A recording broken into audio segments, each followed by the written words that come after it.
Jordan lahir pada tahun 1987. Dia tinggal di sebuah kota kecil di Alaska. Jordan adalah anak sulung dari 4 bersaudara yang sangat dekat dengan keluarganya. Sesaat sebelum kematiannya, Jordan mengambil keputusan untuk sekolah jurusan memasak karena di sanalah hasratnya. Jordan digambarkan sebagai orang yang kreatif dan ramah.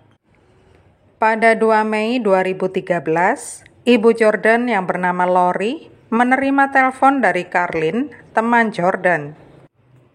Carlin memberitahukan bahwa Jordan ditikam di rumah sepupunya.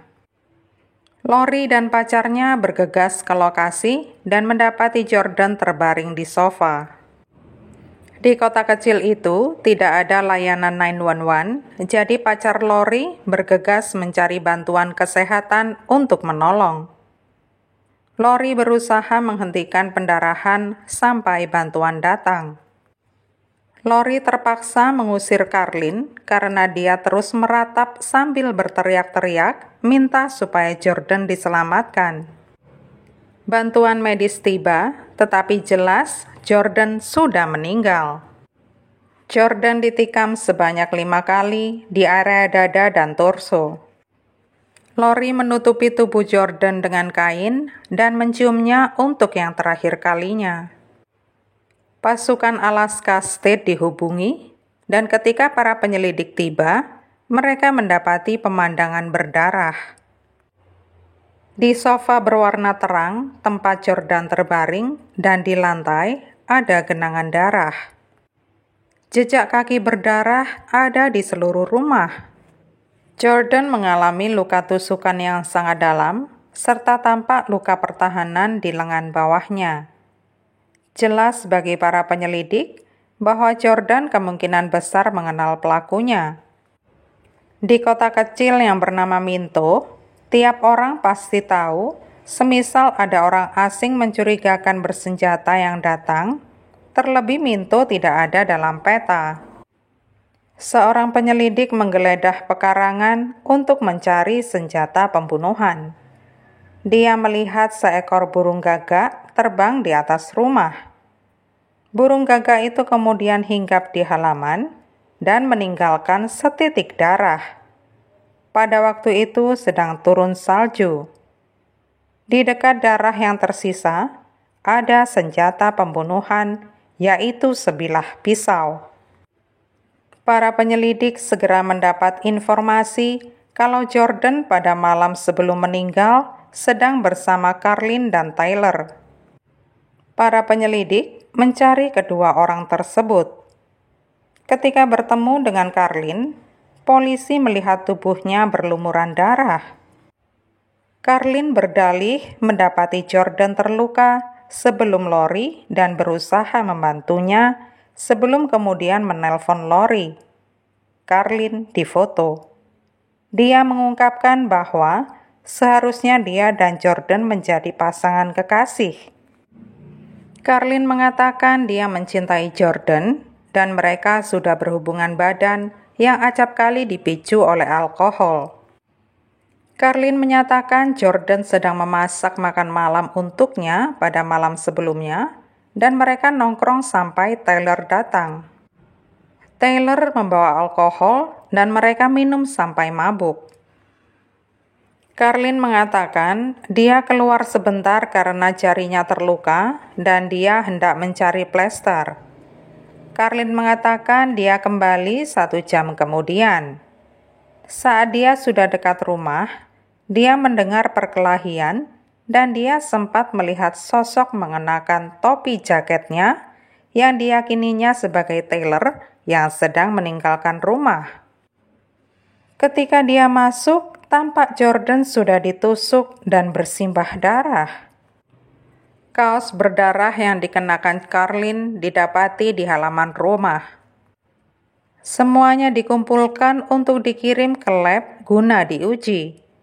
Polisi mendatangi Taylor yang didampingi orang tuanya. Taylor membantah membawa alkohol ataupun minum-minum sampai mabuk malam itu. Dia malah mengatakan Jordan dan Carlin sedang mabuk dan dia tidak jadi masuk rumah. Orang tua Taylor menghentikan interview dan meminta pengacara. Para penyelidik sudah membawa surat perintah penggeledahan rumah Taylor. Di dalam rumah, penyelidik memang menemukan darah, tetapi bukan darah manusia, melainkan darah rusa. Polisi bingung mendengar cerita yang saling bertentangan antara versi Carlin dan versi Taylor, dan mereka yakin entah Carlin atau Taylor yang berbohong, atau bahkan keduanya berbohong. Saat polisi menggeledah rumah Taylor, mereka menerima pesan darurat yang menyatakan Carlin mencoba bunuh diri. Di rumah sepupunya, Carlin mengambil pisau dan menikam dirinya sendiri. Beberapa anggota keluarga berhasil mengambil pisau itu darinya. Sekalipun luka Carlin dangkal, tetapi dia diterbangkan ke rumah sakit.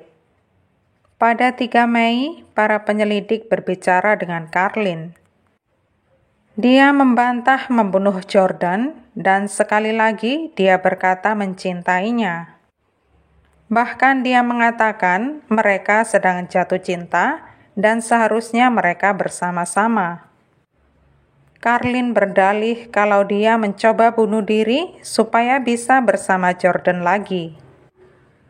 Kasus ini terhenti beberapa saat sampai pengujian lab atas kaos Carlin selesai. Pengujian mengungkapkan bahwa itu adalah semprotan darah dari arteri, yang berarti Carlin adalah orang yang membunuh Jordan atau ada di dekat Jordan ketika dia ditusuk.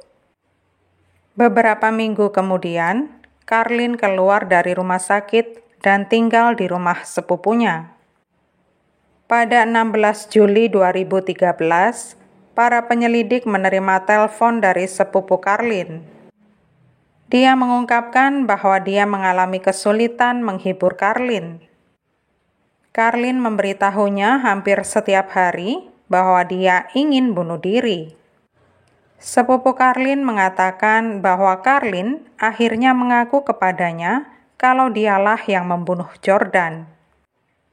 Para penyelidik bertanya apakah dia bersedia memakai alat perekam dan kabel, dan dia menjawab bersedia.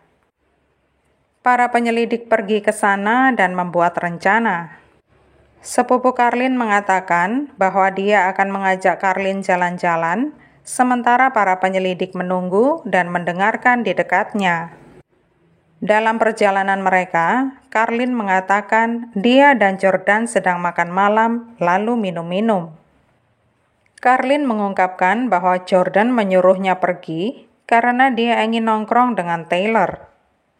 Carlin berkata dia sangat marah dan mengambil pisau ketika dia pergi ke rumah salah satu kerabatnya. Carlin mengatakan saat itu dia mengamuk dan juga mabuk dan menunggu di luar sampai Taylor pergi. Carlin mengatakan kemudian dia masuk dan bertengkar dengan Jordan, kemudian Carlin menikamnya sampai mati. Carlin mengatakan bahwa dia menyadari apa yang sudah dilakukannya dan menjatuhkan pisaunya dan memandang Jordan sambil meminta maaf kepadanya.